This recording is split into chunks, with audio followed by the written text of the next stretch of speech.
حضرت ادریس علیہ السلام کی زندگی کا تفصیلی جائزہ، آسمان پر اٹھائے جانے کا راز اور انسانی تاریخ میں پہلی بار قلم کا استعمال ایک بہت ہی زبردست موضوع ہے آج کا۔ بالکل، اور گفتگو شروع کرنے سے پہلے میں ناظرین سے ایک سوال پوچھنا چاہوں گا۔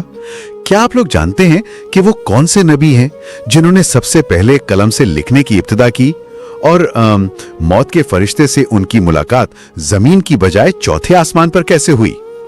یہ واقعی بہت حیران کن سوال ہے۔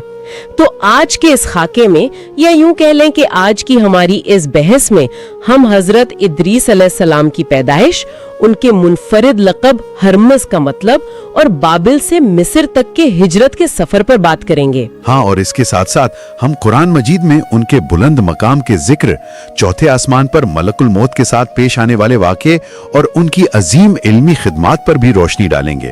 صحیح۔